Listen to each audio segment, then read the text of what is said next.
இதில் காமெடி என்னன்னா, முன்னாள் ராஜ்யசபா உறுப்பினர் அப்துல்லா அப்துல்லாவா அவர் கடன்லாம் வந்து நம்ம வரி வருவாய் வந்து சிபில் ஸ்கோர்லாம் வச்சு தான் உலக வங்கி கடன் கொடுக்கும். தனிநபருக்கு தானே சார் சிபில் ஸ்கோர்? அதை தான் எல்லாரும் கேட்குறாங்க. ஆனால் நீங்கள் என்ன பண்ணுறீங்கன்னா, இஷ்டத்துக்கு செலவு பண்ணுறீங்க. ஓட்ட பாத்திரத்தில் தண்ணி வைக்கிற மாதிரி செலவு, இது பப்பு போகிறது, அது போகிறது, இது வாங்குறது, அது வாங்க செலவு பண்ணுறீங்க. ஆனாலும் உங்களுக்கு வந்து அந்த வீழ்ச்சி இருக்காது. ஏன்னா உங்கள் வருமானம் 2 பேர் 2 லட்ச ரூபா வருது. ஒரு ஆண்டு இதே போச்சு, லாக்டவுன்லேயே போச்சு. அன்றைக்கி செலவுலாம் யார் பார்த்தது? மருத்துவ செலவு எவ்வளோ செலவுன்றீங்க. எல்லாத்தையும் அவங்க பேரிடர் 2 புயல், ஒரு புயல் கூட இவர்கள்ட்ட ஒன்றுமே கிடையாது. திருவண்ணாமலையில அந்த ரிப்போர்ட் எடுக்கிறவரை வந்து ஒரு கும்பல் மிரட்டுது. எப்படி மிரட்டுதுன்னா, நீ என்கிட்ட பணம் கேட்ட தரலன்னா நீ இந்த மாதிரி எடுக்கிற, என் நம்பர் சொல்லுங்க அப்படின்னா போன்ல இருக்கு. போன் எங்க இருக்கு? வீட்டுல இருக்கு. வீடு எங்க இருக்கு? எங்கேயோ இருக்கு. இவரு அவங்க கை தட்டுவாங்க. இவர் கொஞ்சம் ரொம்ப பேசிட்டாருன்னா அங்கேயே சேர் தூக்கிட்டு அடிக்கிட்டு அப்புறம் இவர் உட்காந்து இருப்போம். இது வந்து என்ன கலாச்சாரம்? மக்கள் மன்றம்னு சொல்லிட்டு இந்த குழாயடி சண்டை நடக்கும்ல. இன்னும் காலத்துடைய கோலம் என்னன்னா, இவர்கள் எல்லோருமே ஒரு இதுக்கு கூட லாய்க்கில்லாத ஆட்கள், சாதாரண விவாதத்துக்கு கூட லாய்க்கில்லாத ஆட்கள். ஆனால் இன்னைக்கு கிரிஞ்சி நிலைய வித்வான்ல மூத்த வித்வானாவே மாறிட்டா 2 பேர். அதில் போட்டி. ஒருத்தர் ஏற்கனவே கெஸ் பண்ணிருக்கீங்க, நக்கீரன் கோபால். விடியல் பயணம். விடியல் என்னதான் கண்டுபிடிச்சாங்க தெரியல. முத வச்ச பேரை தான் நினைக்கிறேன், விடியல்.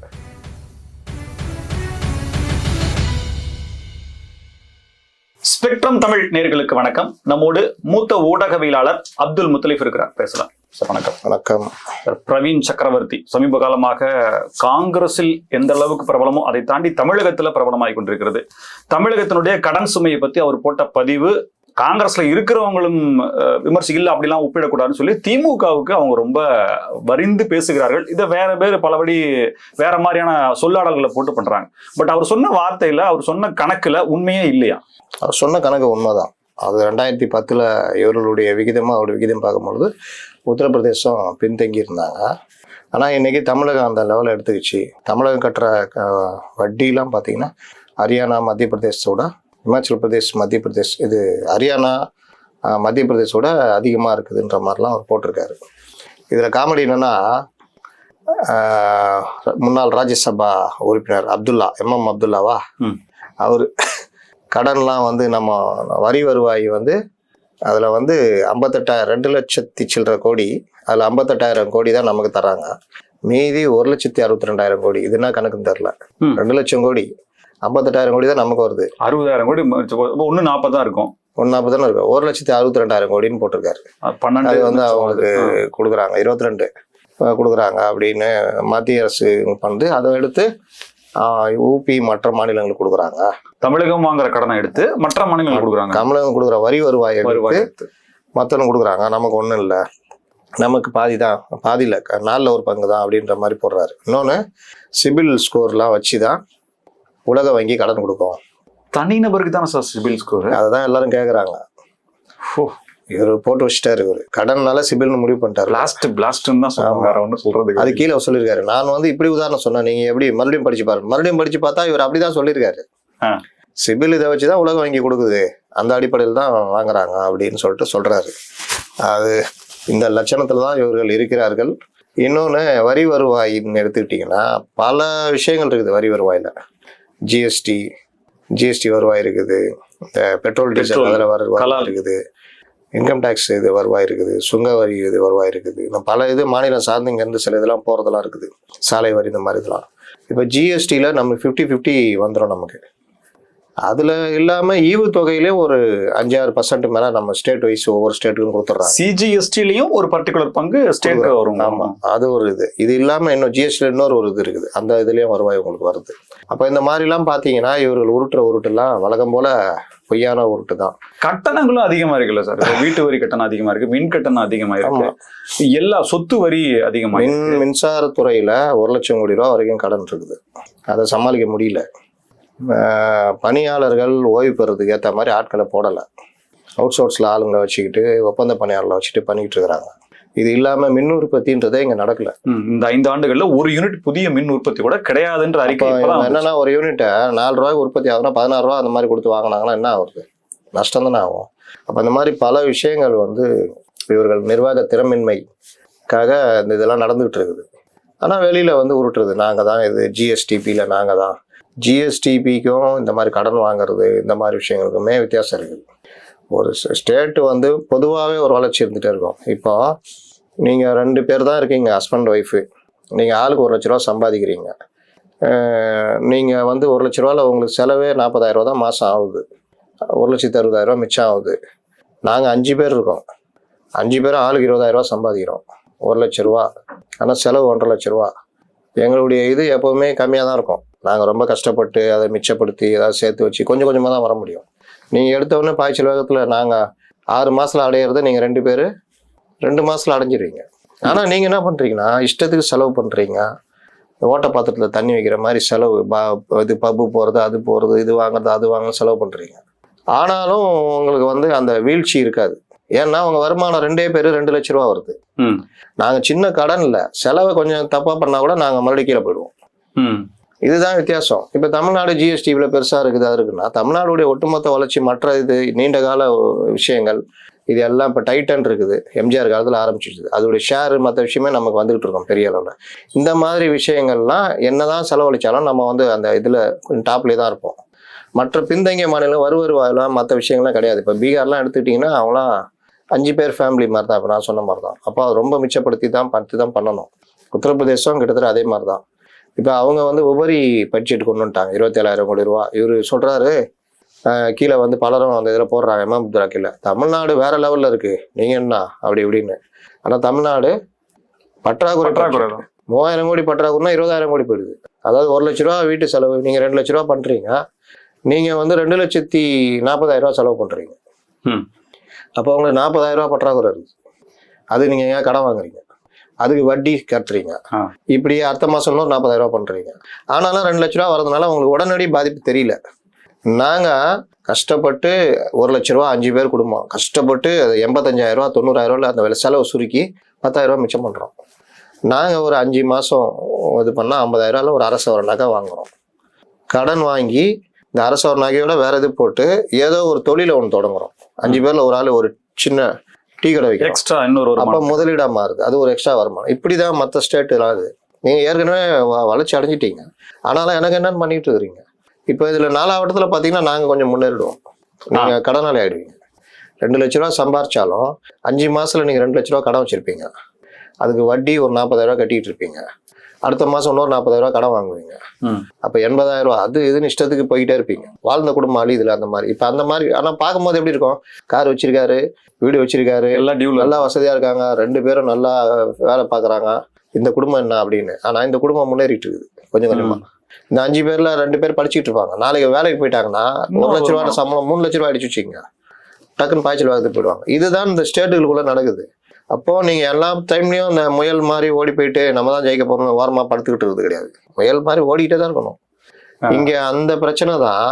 கடன் இஷ்டத்துக்கு இவர்கள் வாங்கி அதை முதலீடா பண்ணாம செலவினங்கள்ல அந்த கடனை பண்றாங்க. இப்போ இந்த காங்கிரஸ்ல இதுக்கு பதில் கொடுத்தவர்கள் எல்லாருமே யாருன்னு கிட்டத்தட்ட நிறைய பேர் சொல்லியிருக்காங்க. அதுல என்னன்னா பள்ளிக்கூடங்கள் செம்மைப்படுத்தது, இன்னும் சொல்ல போனால் உள்கட்டமைப்பை செம்மைப்படுத்தது, கோவிட்னால ஏற்பட்ட செலவினங்கள், யாருக்கு மின்சார உற்பத்தி, இப்படி ஒரு பதில் சொல்றாங்க. இது 4லயுமே இருக்கக்கூடிய உண்மை என்ன? கோவிட்னால செலவு யாருக்கு போன சொல்றாங்க. இவர்கள் வந்த காலத்துல வெறும் தடுப்பூசி, அந்த கோவிட் அலை ஓய்ந்து தடுப்பூசி காலம், அதுல 30,000 கோடியோ 40,000 கோடியோ அதுலயும் மத்திய அரசுடைய பங்கு மற்ற விஷயங்கள்லாம் இருக்குது. ஆனால் அந்த காலத்தில் பல விஷயங்கள் வந்து இவர்களுக்கு மத்திய அரசு சலுகை பண்ணி கொடுத்தது. இது இல்லாமல் நீங்கள் வெளியிலேயும் எவ்வளோ விற்றுக்கலான்ற மாதிரிலாம் பர்மிஷன் கொடுத்தாங்க தடுப்பூசியெல்லாம். அந்த செலவு தானே, வேற என்ன செலவு? பீக்கில் இருந்தது எடப்பாடி கே பழனிசாமி, வரி வருவாயே கிடையாதுங்க. ஒரு ஆண்டு இதே போச்சு, லாக்டவுன்லேயே போச்சு. அன்னைக்கு செலவுலாம் யார் பார்த்தது? மருத்துவ செலவு எவ்வளோ செலவுன்றீங்க. எல்லாத்தையும் அவங்க பேரிடர் 2 புயல், ஒரு புயல் கூட இவர்கள்ட்ட ஒன்றுமே கிடையாது. சென்னை ஒவ்வொரு வருஷம் தப்பிச்சுட்டு இயற்கை கூட தெரியுது சார், மக்கள் சாக மாட்டாங்கன்றது. அப்போ வந்து இது ஒண்ணு. எல்லாத்துக்கும் மேல இது போன்ற விவகாரங்களை விவாதிக்கக்கூடிய மெயின் ஸ்ட்ரீம் மீடியாக்கள் சின்ன சின்ன விஷயங்கள், தேவையில்லாத விஷயங்கள். விஜயின் மலேசியா பேச்சு சொல்வது என்ன சொன்னார்? அவர் என்ன பேசினார்? மலேசியால ஒரு மண்ணும் பேசல. ஒரு குட்டி கதை சொன்னாரு, அது அவரே கடைப்பிடிக்க மாட்டாரு. கொஞ்சம் யாருக்காவது கொஞ்சமா உதவி பண்ணுங்க. ஏன்பா விக்கிரவாண்டியில இருந்து இது வரைக்கும் செத்தவனுக்கு ஏதாவது உதவி பண்ணு, அப்புறம் நீ உதவி பண்றதை பத்தி பேசலாம். உன் கட்சிக்காரனும் உதவி பண்ணல. ஒரு அம்மா மாத்திரை சாப்பிட்டு உயிருக்கு போராடிட்டு இருக்குது. இன்னொரு பையன் இது பெனாயில குடிச்சிட்டு உயிருக்கு போராடிட்டு இருக்கிறான். இந்த மாதிரி இருக்கிறவங்களை பத்தி குறைந்தபட்சம் கூட கவலை பண்ணல. இவர் போய் உதவி செய்யறதை பத்தி பேசிட்டு இருக்காரு. இது போன்ற விஷயங்களை எடுத்துதான் பிரதானப்படுத்தி பேசுறது. அதை தாண்டி தனிநபர்களை பத்தி பேசுறது. பொதுவான மக்களை பாதிக்கிற விஷயங்கள், இந்த சாலைகள், மற்ற இது திருவண்ணாமலை இதை அந்த ரிப்போர்ட்டர் எடுக்கிறவரை வந்து ஒரு கும்பல் மிரட்டுது. எப்படி மிரட்டுதுன்னா, நீ என்கிட்ட பணம் கேட்ட தரலன்னா நீ இந்த மாதிரி எடுக்கிற, என் நம்பர் சொல்லுங்க அப்படின்னா போன்ல இருக்கு. போன் எங்க இருக்கு? வீட்டுல இருக்கு. வீடு எங்க இருக்கு? எங்கேயோ இருக்கு. நீ யாரு, நான் யாரோ, இப்படிதான் ஓடிட்டு இருக்கு. அப்போ இந்த மாதிரி அப்பவே ரிவீல் ஆயிடுச்சு சார். ஆமா, பொதுவா ஒரு நாள் 1 மணி நேரம் தாங்கும், அப்பவே ரிவீல் ஆயிடுச்சு. இன்னும் கொஞ்ச நாள் அந்த ரிப்போர்ட்டர் மேல இது கொண்டு போயிடுவாங்க, அவரை வர சொல்லாத, இது பண்ணாதன்ற மாதிரி. அதுதான். அதனால இன்னைக்கு கனிமவள கொள்ளையில இருந்து பல விஷயங்கள் வெளியில வராம போறதுக்கு அடிப்படை காரணம். இன்னொன்று, சட்ட விவகாரங்கள் அலசப்படுவதே இல்லை எந்த மென்ஷன் மீடியாலையும். இப்போ KNருக்கு எதிராக அமலாக்கத்துறை DGPக்கு லெட்டர் 2 தடவை 2 லெட்டர் எழுதியிருக்காங்க. 2 வேற வழக்கு. ஆனா அந்த வழக்குகள் சம்பந்தமாக ஒரு டிபேட் ஏதாவது ஒரு மெயின்ஸ்ட்ரீம் மீடியால போயிருக்குமா? நேர்மையா கூட நீங்க வந்து சாதகமா கூட பேசுங்க, பட் அது சாதகமா பேச முடியாது. அதுல இருக்கிற சாராம்சத்தை கூட நீங்க வந்து இப்படிதான் நடக்கும்னு கூட பேசாதீங்க. என்ன சட்டம் சொல்லுதுன்னு கூட பேசுங்க. அதற்கும் பேச தயார், விவாதி தேவையில்லை. சும்மானா இப்போ ஒரு புது ட்ரெண்ட் உருவாயிட்டு இருப்பாருங்க. அவன் மக்கள் மன்றம்னு வச்சுட்டு ஊட்டிட்டு இருக்கிறான். நீ திட்டுறியா? திட்டு. அடுத்து நீ திட்டு போ. அடுத்து அது அம்பா நீ என்னப்பா, நான் ஒரு 50 பேரை கூட்டு வந்துக்கிறேன். நான் ஒரு 50 பேர், ஆளுக்கு 50 பேர். இவர் திட்டும் போது அவங்க கை தட்டுவாங்க. இவர் கொஞ்சம் ரொம்ப பேசிட்டாருன்னா அங்கேயே சேர தூக்கிட்டு அடிக்கிட்டு அப்புறம் இவர் உட்காந்து இது பண்ணும். இது வந்து என்ன கலாச்சாரம்? இது மக்கள் மன்றம்னு சொல்லிட்டு இந்த குழாயடி சண்டை நடக்கும்ல, இந்த நம்ம அந்த சலூன்ல, டீ கடையில முன்னெல்லாம் பண்ணுவாங்க. இப்பெல்லாம் யாரும் பண்றது இல்லை. ஏதாவது 2 பேர் உட்காந்து 2 கருத்து பேசுவாங்க. எந்த பெஸ்டா ஒந்து பெஸ்டான்னு பேசுவாங்க. இல்லாட்டி ஏன் நடிகர் இதுவா, ஓ நடிகர் இதுவான்னு சண்டை நடக்கும். அந்த சண்டையே இப்போ சேனல்கள்ல மேடை போட்டு நடத்திக்கிட்டு அதுக்கு ஆளை கூப்பிடுறது யார? அவன் 50 பேரை கூப்பிட்டு வந்துடுறான். அவ்வளவுதான். இதை எடுத்து மொத்தமா ஒரு பார்ட்டு சொல்லுதெல்லாம் உண்மை, அரசியல் களம்ன்ற மாதிரி இருக்கு. சொல்லுதெல்லாம் உண்மை, அரசியல் களம். அது வந்து குடும்பத்துல இருக்கிற பிரச்சனைகள். அதேதான். ஏன் இப்ப குடும்பத்து பிரச்சனை தான் சொல்றேன், தனிநபர் பிரச்சனையும் பேசுறாங்கன்னு. இல்ல சார், குடும்பத்துல உறவுகள் அததான் அவங்க எடுத்து பண்றாங்க. இப்ப இவங்க அங்க போயிட்டாங்க, இவங்களுக்கு அது நீங்க பாத்தீங்கன்னா இவங்க அவங்களோட போயிட்டாங்க, அவங்க பிரச்சனை. நீங்க யாருங்க நடுவில் உட்காந்து பேசுறதுக்குன்னா அதுக்கு யாருமே கேட்க மாட்டாங்க. ஸ்டேஷன் போக வேண்டிய விஷயம் இவங்க போய் கூப்பிட்டோம்னா அவங்களாம் வந்து உட்காந்துங்கன்னு அவங்க குடும்பத்தை பத்தி அவங்கள பத்தி ஒளிபரப்புவாங்க, எல்லாம் பண்ணுவாங்க. இந்த மாதிரி உட்காந்து ஜட்ஜ்மெண்ட் பண்ணிட்டு சொல்லிட்டு இருப்பாங்க. இந்த காமெடி எல்லாம் பல காலம் நடந்துட்டு இருந்தது. இது ஒரு பார்ட்டுனா அது அப்படியே அரசியல் வெர்ஷன் பண்ணிட்டாங்க.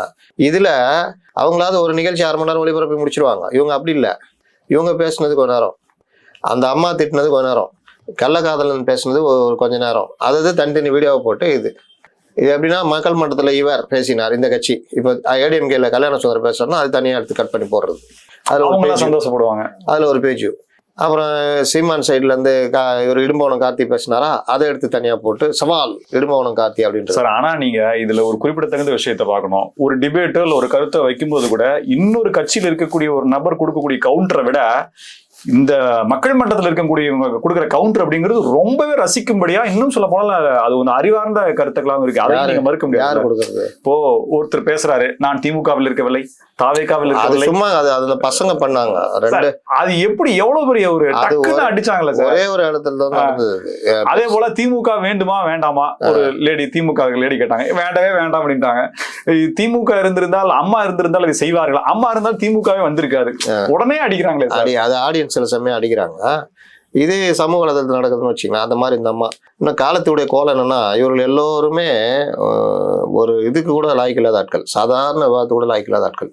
ஆனா இன்னைக்கு கிரிஞ்சு இந்த மாதிரி விஷயங்கள் கிரிஞ்சித்தனமா தான் போயிட்டு கூப்பிட்டு வச்சு பேசுறது, இதுதான் இன்னைக்கு கரெக்ட்ன்ற மாதிரி போய்கிட்டு இருக்கு. சார், ஆட்சி அமைந்த போது பொருளாதார குழு ஒண்ணு அமைச்சாங்க. எடப்பாடி கே பழனிசாமி கூட அப்போது இது திராவிட மாடல் அரசு கிடையாது, குழு அரசு, எதுக்கு எடுத்தாலும் குழு போடுறாங்க. இது வரைக்கும் 20 குழு 24 குழு போட்டாங்க. பொருளாதார ஆலோசக குழு ஒண்ணு அமைச்சாங்களே சார், ரகுராம் ராஜன் வச்சு ஒரு பெரிய படாடவமான ஒரு நிகழ்வா இருந்தது. வேர்ல்டு லெவல்ல இருக்க என்ன சார், அது என்ன ரிப்போர்ட் கொடுத்தாங்க, என்ன ஷரத்து அதுல இருந்தது, என்ன மாற்றம் ஏற்பட்டுச்சு? என்னன்னா பிடிஆருடைய தனிப்பட்ட இன்ட்ரெஸ்ட்ல அவருக்கு பழக்கமான ஆளை கூட்டு வந்து உட்கார வச்சாரு.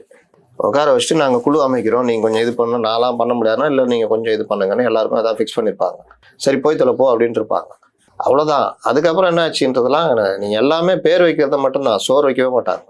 செத்தா சாவு. சத்தா சாவு எல்லாத்துலேயும் அப்படிதான். அந்த ஒரு ஜெயரஞ்சன் ஒருத்தர் போன ஆட்சியில் டெய்லி புலம்பு வரல, இப்போ எல்லாமே அப்படியே பாலும் ஆறா ஓடுதா? அதுதான் சொல்ல வர்றேன். யார் யார் பிரச்சனைக்குரியவர்களோ அவனுக்கு கூப்பிட்டு பொறுப்பு. ஜி சுந்தரராஜன் ஒரு சுற்றி இருந்தார், எங்க இப்போ அவரு? ஜி சுந்தரராஜன் தான், எனக்கு பேரு கூட இப்போ ஞாபகத்துக்கு வர மாட்டேங்குது. யார சொல்றீங்க? சுற்றுச்சூழல் ஆர்வலருங்க, ஜி சுந்தரராமன். சுந்தரராஜன், ஜி சுந்தரராஜன். இது சொல்றீங்களா? அவங்களுக்கே மறந்து போச்சு. அதான் பிரச்சனை. இந்த மாதிரி மறக்கடிக்கப்பட்ட போராளிகள் ரொம்ப பேர். கோவன் மதுவுக்கு எதிராக அப்படி பொங்கினாரு. இன்னைக்கு மது மட்டும் இல்ல, கஞ்சா, மெத்தப்பட்டைன் எல்லாமே இருக்கு. ஆனா பாவம் அவருக்கு கொடுத்துட்டாங்க. பொண்ணும் அப்பாவும் ஒண்ணு இருக்காங்க சார், அவங்க போராடிட்டு இருந்தாங்க. சென்ட்ரல்ல போயிட்டாங்க. அது வாழ்நாள் பூரா. இப்போ இவிஎம் மிஷின் வந்து அந்த அம்மா என்ன சொல்றதுன்னா, இவிஎம் மிஷின் எதிர்த்துட்டே இருந்தது. இப்போ இவிஎம் மிஷின் எதிர்கட்சியை சேர்ந்து மோசடியில் ஈடுபடுறாங்க. அதாவது ஆளுங்கட்சி மட்டும் இல்ல, எதிர்கட்சியை சேர்ந்து மோசடியில் ஈடுபடுறாங்க. ஏன்னா திடீர்னு கேள்வி வந்துடும்ல, ஏமா இவிஎம் மிஷின் தான் காங்கிரஸ் எப்படி 100 ஜெயிக்குன்னு கேட்போம்ல. அதனால இது வந்து யார் யார் பேசுறீங்க? பத்திரிகையாளர்களுக்கான அரசு ஒரு இது உருவாக்குது, வாரியம். அதுல கொஞ்சம் பேர். அதற்கு பிறகு ஒரு கல்வி கூடம் மாதிரி பத்திரிகையாளர்கள் வச்சு பண்ணுது. அதுல ஆங்கில பத்திரிகையில கொஞ்சம் நஞ்சம் அப்படி இப்படி இருக்காங்களே, அதுல ஒருத்தர் நிலைய வித்வான்ல மூத்த வித்வானாவே மாறிட்டார். 2 பேர் அதுல போட்டி. ஒருத்தர் ஏற்கனவே கெஸ் பண்ணிருக்கீங்க, நக்கீரன் கோபால். அவர் மூத்த வித்வான் அந்த காலத்துல இருந்த. இப்ப லேட்டஸ்டா என் ராமு. அவர் வந்து இப்ப இளைய வித்வான், ஆனால் சீனியர். இப்ப இவர்கள் வேலை என்னன்னா, என்ன செஞ்சாலும் இதுக்கு முட்டு கொடுக்கறது, பண்றது எல்லாம். அவர் ரொம்ப அதாவது ஒரு ஆர்ப்பாட்டத்துல கலந்துக்கிறாரு. அந்த ஆர்ப்பாட்டத்துக்கு தலைப்புக்கும் இவர் கலந்துக்கிறதுக்கு சம்மந்தமே இல்லை. ஆனா போய் கலந்துக்கிட்டு அவரு இது பண்றாரு. எவ்வளவு பெரிய ஆளு, போஃபோர்ஸ் கொண்டு வந்தவர். அப்போ போஃபோர்ஸுக்கு எதிராக ஒரு நல்ல ஜெர்னலிசம் பண்ணவர், வேற லெவலில் அவர். ஆனா இன்னைக்கு வித்வான்ல ஒரு பெரிய வித்வானா இருக்காரு. கடந்த 10 ஆண்டுகள்ல அதிமுக செய்தி மற்றும் விளம்பரத்துறையின் சார்பாக விளம்பரம், அரசினுடைய திட்டங்கள், இன்னும் பிற விஷயங்களுக்காக செலவிடப்பட்ட தொகைன்னு சொல்லி ஆவரேஜா ஒரு கவுண்ட் வருது சார். கிட்டத்தட்ட ஒரு 120 160, நான் தவறாக இருக்கலாம், ஒரு ஆவரேஜா சொல்றேன். அது அப்படியே இந்த 5 ஆண்டுகள்ல திமுக செலவிட்ட தொகைனா அப்படியே டபுள் ஆகும் சார். 240 250 கோடி ரூபாய் செலவு பண்ணிருக்காங்க. இது தேவையா? இந்த செலவுகளை குறைச்சி வேற ஏதாவது விஷயங்களை செஞ்சிருக்கலாமே. பள்ளிக்கூடப்பட்ட பணம் இல்லைன்றீங்க, எதுக்கு எடுத்தாலும் பணம் இல்லைங்க, மத்திய அரசு பணம் கொடுக்கல. விளம்பரத்துக்கு டபுள் த மணி ஏன் செலவு பண்ணணும்? விளம்பர மாடல் அரசுன்னு சொல்றாங்கல்ல, அப்புறம் நீங்க ஏன் செலவு பண்ணீங்கன்னு கேட்டா என்ன பண்றது? டிஐபிஆர் அவருடைய பணியை தாண்டி மேலும் பல விஷயங்களுக்கு செலவழிச்சிட்டு இருக்கிறாங்க. அவங்க நாட்டில் எனக்கு என்னன்னு இந்த விளம்பர வேலைகளை பண்ணிக்கிட்டு இருக்கிறாங்க. இது ஒண்ணு. இன்னொன்னு, எல்லா இதுவும் போய் முதல்வரே போய் திறந்து வைக்கிறார். முதல்வரே போறாரு. ஆனா இதுக்கு முந்தைய முதல்வர்கள் அப்படி போக மாட்டாங்க, காணொலியிலே திறந்து வச்சிருவாங்க. அப்போ ஒரு முதல்வர் கொண்டு போய் அங்க வச்சிருவாங்க. செலவு மிச்சம், 1 கோடி 2 கோடி செலவு மிச்சம். ஆமா, இங்க இருந்து முதல்வர் போற செலவு, அவரோட முதல்வரா போவாரு. பெரிய டீமு, மற்ற இது, அப்புறம் அங்க கூட்ட ஏற்பாடு, கூட்ட செலவு, ஆட்களை கொண்டு வந்து உட்கார வைக்கிறது, அதுக்குன்னு பாத்தீங்கன்னா 1 கோடி 2 கோடி ஆகும். சின்ன திட்டத்துக்கு கூட இவர் போறாரு. உரிமை தொகை எக்ஸ்டென்ஷன் இவர் போறாரு. அது ஒரு விழாவை நடத்துறாங்க நேரு ஸ்டேடியத்துல. பெருமை, ரீச் கிடைக்கணும்ல, ரீச் செயல்கள் மூலியமா தான் ரீச் கிடைக்கணும். ஆனா இவர்கள் இதுதான் இன்னைக்கு மறுபடியும் வெல்லும் பெண்கள்னு மகளிர் அணி சார்பா நடத்துறாங்க, அவங்க கட்சி விவகாரம்னு வச்சுங்களா. இப்ப இந்த மாதிரி விளம்பரம் மூலியமா ஏதாவது பண்ண முடியுமான்னு ட்ரை பண்றாங்க ஒவ்வொரு விஷயத்திலுமே. இப்ப நான் முதல்வன் ஒண்ணு பேர் வச்சு கொண்டு வந்தாங்க. அது ஏற்கனவே அண்ணா மேலாண்மை திட்டம்னு இருக்கு. இந்த சிவில் சர்வீஸ் படிக்கிறவங்க, இதெல்லாம் அவங்க வந்து சிவில் சர்வீஸ் படிக்கிறவங்க சில பேர் என்ன பண்ணுவாங்க, குரூப் ஸ்டடிக்காக அண்ணா மேலாண்மை இதில் எக்ஸாம் எழுதுவாங்க. ப்ரிலிம்ஸ்க்கு முன்னாடி ஒரு எக்ஸாம் இருக்கும். பாஸ் ஆகிட்டா அங்கே போய் படிக்கலாம், குரூப் ஸ்டடி அங்கேயே தங்கி படிக்கலாம். 7500 உதவித்தொகை கொடுப்பாங்க. அதில் 1000 மாணவர்களோ 2000 மாணவர்களோ வருஷத்துக்கு பண்ணுறாங்க. எக்ஸ்பர்ட்டுங்க, IAS IPS, retired IAS IPS, இவங்களாம் வந்து பாடம் எடுப்பாங்க. இதுக்கு ரொம்ப கம்மி தான். மொத்தமே 2 மையமோ 2 தான் இருக்குது. நீங்க வருஷத்துக்கு பாத்தீங்கன்னா கிட்டத்தட்ட ப்ரிலிம்ஸுக்கே தமிழ்நாட்டிலே 1 லட்சம் பேருக்கு மேல பண்றாங்க. மெயின்ஸுக்கு பாத்தீங்கன்னா ஒரு 10,000 பேர்கிட்ட பண்ணுவாங்க. ஆனா இவங்க எடுக்கிறது பாத்தீங்கன்னா மிஞ்சி போனா ஒரு 1500 2000 இவ்வளவுதான். இதுக்கு ஒரு எக்ஸாம் வச்சு உதவித்தொகை இதெல்லாம் கொடுக்குறாங்க. இது எல்லா காலத்துலயும் இருக்குது, அந்த காலத்துல இருந்தே இருக்குது. ஒரு 20-30 வருஷமா வச்சுக்கோங்களேன். இதுக்கு இவர்கள் ஒரு பேரை மாத்தி நான் முதல்வன் ஸ்டிக்கர் ஒட்டி அதுல வந்து இந்த மாதிரி சேர்ந்தவங்க 59 பேர் ஐஏஎஸ் ஆகிட்டாங்கன்னு இவங்களும். இது எப்படின்னா, இந்த தனியார் இது இன்ஸ்டியூட் இருக்குல்ல, கோச்சிங் சென்டர், ஐஏஎஸ் ஐபிஎஸ்க்கெல்லாம், அவங்க எல்லாம் என்ன பண்ணுவாங்கன்னா, ஒருத்தன் ஒரு இன்ஸ்டியூட்ல படிப்பான். இப்போ சிசாட்டு கொஸ்டின்னா அங்கே போய் வாங்குறதுக்கு இன்னொரு இன்ஸ்டியூட்ல போய் வாங்குவான். ஒரு 8000 10,000 கட்டி கொஸ்டின் செட்டு மட்டும் கொடுப்பாங்க. அதுக்கு அவன் பேர் எல்லாம் ரிஜிஸ்டர் பண்ணுவான். இந்த மாதிரி வேற ஒரு விஷயத்துக்கு இன்னொரு இது இந்த மாதிரி அவன் படிச்சு முடிக்கிறதுக்குள்ள ப்ரிலிம்ஸு மெயின்ஸு இன்டர்வியூக்காக ஒரு 10 இன்ஸ்டியூட்டாலும் ஏதோ ஒரு விஷயத்துக்கு இதில் அவங்க ஸ்பெஷலிஸ்ட்டு அப்படி கான்டாக்ட் பண்ணியிருப்பான். எல்லாரும் ரெஜிஸ்டர் பண்ணி வச்சிருப்பாங்க. இவன் பேரு 10 இடத்துலயும் இருக்கும். ஆமா, இவன் ஜெயிச்ச உடனே 10 பேரை எங்கள்கிட்ட படிச்சவர் வந்தாருன்னு போடுவோம். இப்போ 11ஆவதா இவங்களும் போட்டுக்கிறாங்க. போட்டுக்கிட்டது மட்டும் இல்லை, அவங்களை கூப்பிட்டு இங்க படிச்சவங்க நான் வந்தேன்னு பேட்டி கொடுன்றாங்க. ஒரு தொகையை கொடுத்துட்டோம்னா தொகை எல்லாம் கிடையாது. அவர்களுக்கு என்னன்னா நாளைக்கு போஸ்டிங் தமிழ்நாடு கவர்மெண்ட் கேட்டரா வர்றோம்னா இவங்க தயவுலாம் தேவையாச்சு. அதனால சரி போய் தொலை, பிரைவேட் இன்ஸ்டியூட்டை போட்டுக்கிறான் அப்படின்ற மாதிரி ஆயிடுச்சு. இப்படிதான் இன்னொருத்தன் 10 வருஷம் வெளிநாட்டில் போய் வேலை செஞ்சுட்டு இருப்பான். ஓரளவுக்கு ஏதோ கம்பெனி வச்சுட்டு அங்கே பொழைச்சிட்டு இருப்பான். அவனை கூப்பிடுறது திராவிடத்தால் வாழ்ந்தவனு பேசி ட்விட்டர்ல போட்டு தனியாக ஒரு ட்ராக் போயிட்டே இருக்கு. அப்போ திராவிடத்தால்னா எந்த திராவிடத்தால்? அப்போ அதுக்கு திமுக மட்டும் எப்படி சொந்தம் கொண்டாடும்? இந்த மாதிரி பல விஷயங்கள் இருக்குது. அதனால இவர்களுடைய இதுவே என்னன்னா எதுலாம், ஆனா நீங்க எதெல்லாம் பேர் கொண்டாடலாம். சென்னையை நல்லா சிட்டியை நல்லா வச்சிருந்தீங்கன்னா தானா ஜனங்க எப்பவுமே கோட்டை, திமுகவுடைய கோட்டை. சென்னையை நல்லா வச்சிருந்தீங்கன்னா சென்னை மக்கள் உங்களை கொண்டாட போறாங்க. விலைவாசி உயர்வு இல்லாமல் பார்த்துக்கிட்டீங்கன்னா எளிய மக்கள் உங்களை கொண்டாட போறாங்க. கரண்ட் பில் வந்ததுலேருந்தே ஏற்றிட்டு இருக்கிறீங்க. இந்த வருஷம் மட்டும் வீட்டுக்கு ஏற்றலை, கமர்ஷியல் ஏற்றியாச்சு. ஏன் வீட்டுக்கு ஏற்றலை? ஓட்டு. மளிகை பொருட்களுடைய காய்கறி மளிகை பொருட்களுடைய அடிப்படை விலையை கட்டுப்பாட்டில் வைக்கணும். அது கவர்மெண்ட்டுடைய பணி. சென்ட்ரல் கவர்மெண்ட் தான் பண்ணணும். நாங்க என்ன பண்றோம்? எனக்கு என்ன அதுக்கத்தாலும் விட்டுட்டு இன்னைக்கு 200 ரூபா செலவு பண்ற இடத்துல 500 ரூபா செலவு பண்றாங்க. கண்ணுக்கு தெரியாம கையில இருந்து வீட்டு வரி சொத்து வரி ஏத்துனால சாதாரண எளிய மக்கள் வாடகை ஏறுது. ஒரு பக்கம் வாடகை, இன்னொரு பக்கம் கரண்ட் பில் ஏறுது. இவன் வாழ்றதுலயே வாழ்க்கை சம்பாத்தியத்துல பாதிக்கு மேல 60% வாடகை கரண்ட் பில்லும். வேத வாக்கு நீங்க சொல்றது உண்மை. அப்போ மீதி 40% வச்சு அவன் என்ன பொழைக்க முடியும்? எப்படியாவது செத்து போன்ற மாதிரி தான் இருக்கு. அப்படிதான். அப்போ இதுல 1000 ரூபா கொடுத்தத பெருமை பேசுறாங்க. நீங்க இந்த கரண்ட் பில் ஏத்தாம இந்த விலைவாசி கட்டுப்பாட்டுக்கு வச்சா நீங்க 1000 ரூபா கொடுக்கவே தேவையில்லை. ஜனங்க பொழைச்சிக்கும். இலவச பஸ்ன்றீங்க, அது பேர் என்னது? என்ன பேர் வந்து? மகளிர் விடியல் பயணம். இந்த விடியல் எங்கதான் கண்டுபிடிச்சாங்க தெரியல. முத வச்ச பேரை தான் நினைக்கிறேன், விடியல். அப்ப விடியல் பயணம்னா 5 பஸ் ஓடுனதுல இன்னைக்கு 2 பஸ் ஓடுது. விடியல் பயணம் விடியா பயணமா இருக்குது. அப்ப என்ன பண்றாங்க? ஏப்பா நீனே அந்த மாதிரி பண்றது, சாதா பஸ்ல இன்னும் இந்த பஸ்ல ஸ்பெஷல் பஸ்ல துட்டு கொடுத்தா ஏறி போறாங்க. நீ அந்த மாதிரி வேணாம், நீ விட்டா கம்முன்னு இருந்தாலே போதும், நாங்க பொழைச்சிக்கோன்ற அளவுக்கு போயிடுச்சு. இந்த மாதிரி சென்ட்ரல் கவர்மெண்ட் ஒரு ஸ்கீம் போட்டு பேட்டரி பஸ் கொடுக்குறேன், மெயின்டைன் நானே பண்றேன், சார்ஜிங் பாயிண்ட் மட்டும் வையும். தேவையில்ல. நீங்க கொடுக்குறது எனக்கு என்ன? இவங்க வாங்குறாங்க, தனியா வாங்குறாங்க. அது வாங்கல 15,000 ரூபாய் டெய்லி வாங்கல. Out source. இதுல இடம் வேற இவங்களே கொடுத்துட்றாங்க. பணிமனை எல்லாம் அவங்க கையில கொடுத்துட்டாங்க. தனியார் மயமாக்குறாங்க. அதுவுமே மறைமுறை தனியார் மயமாயிட்டு இருக்குது. நம்ம சிபிஎம் சிபிஐயும் சும்மா பேருக்கு அப்படி எங்கேயாவது சொல்லிட்டு வெளியில எங்கேயாவது சிபிசி சண்முகத்தை பேச சொல்லுங்க. ஆனா சிஐடி போராடிட்டு இருக்குது. இதுதான் அந்த ஆட்சியுடைய நிலைமையா இருக்குது. இந்த மாதிரி பல விஷயங்கள் எல்லாத்துலயும் ஃபெயிலியரு. இதை சப்பா கட்டுறதுக்கு சிபில் ஸ்கோர் அது இதுன்னு ஏதாவது போறது, விளம்பரம் பண்றது. இன்னைக்கு மகளிர் இது இன்னைக்கு ஒரு கூட்டம் நடக்குது போல, முதல்வர் கலந்துக்கிறாரு. அவங்க நடக்குது. எல்லாமே சிஸ்டமேட்டிக்கா பண்றாங்களாம். அப்ப இது ஒரு கார்பரேட் கட்சியா மாறி போச்சா இல்லையா? எந்த கட்சியிலயும் இது கிடையாது. கூட்டத்துக்கு வரனா கூட்டத்துக்கு வருவாங்க. அப்ப கூட்டத்துக்கு வர்றவங்களுக்கு இந்த மாதிரி வசதிகள் குறைந்தது அந்த பேக் 1000 ரூபா இருக்கும். அதுல மிச்சர், ஆமா மிச்சரு அது இதுன்னு எல்லாம். 1 லட்சம் பேர்னா 1000 ரூபா என்ன சார் ஆச்சு? இது அவர் தான் ஆரம்பிச்சாரு, செந்தில் பாலாஜி தான். ஏதோ ஒரு கூட்டம் நடத்தினாங்க பாருங்க. அங்க இருந்து இப்ப எல்லா கூட்டத்திலயுமே அது வரும்போதெல்லாம் கத்திட்டு வந்துருவாங்க. வந்தோன்னே வாழை கொண்டை இளைஞரடி மாநாடு ஒன்று நடந்துச்சு. இப்போ அதுலயும் இதே மாதிரி இருந்தது. பேக்கு எல்லாம் போட்டு நீங்க 1000 ரூபான்னா மற்றது வந்துட்டு போறதெல்லாம் கூட்டிட்டு வருது, மற்ற இதெல்லாம் பல விஷயங்கள் இருக்கு. மிக நன்றி சார். பல்வேறு கருத்துக்களுக்கு நன்றி. எங்களை மீண்டும் சந்திப்போம். இணைந்திருங்கள் ஸ்பெக்ட்ரம் தமிழோட.